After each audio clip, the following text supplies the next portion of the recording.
Welcome back, those of you who tune into this every day, or occasionally, or however often you do. It was an important day of games today. Let's get through them all. First of all, we had Australia and the Netherlands.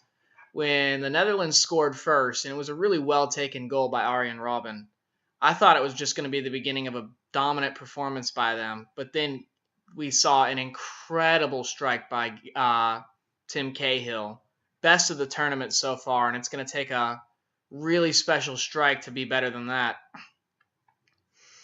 And after that, the game was so even. I was wondering who was going to take it in the end, but eventually the Netherlands showed their experience. They showed just how good they are, even with a new generation of players. Spain versus Chile. I had to think about this one for a long time because this is a Spain team that won the World Cup 4 years ago and they won the European Championships 2 years ago. So how is this team so much worse than it was 4 years ago, 2 years ago?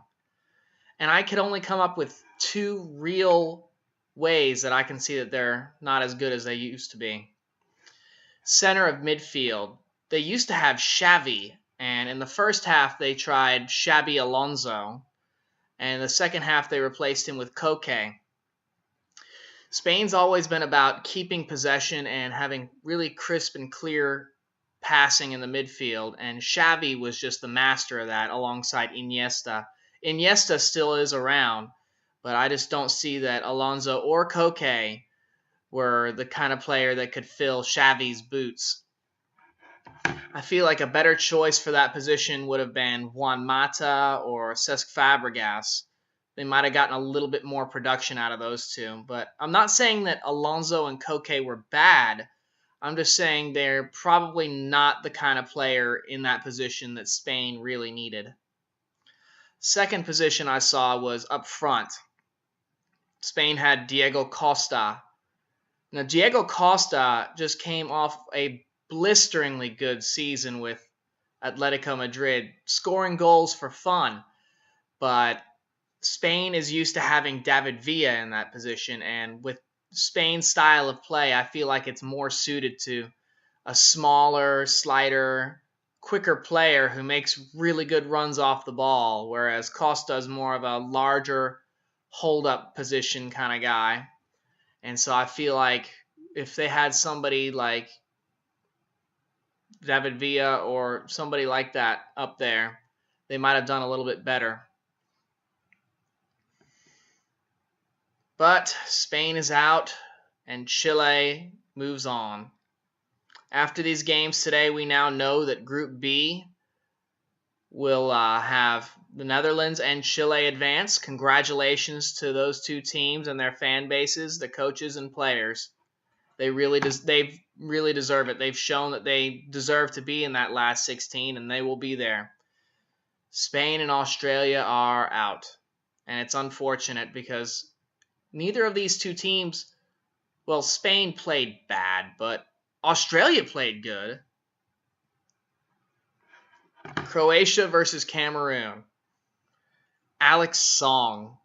Again, like, what are you thinking? These are not inexperienced players. It was Pepe first for Portugal, and now it's him for Cameroon. What are you thinking?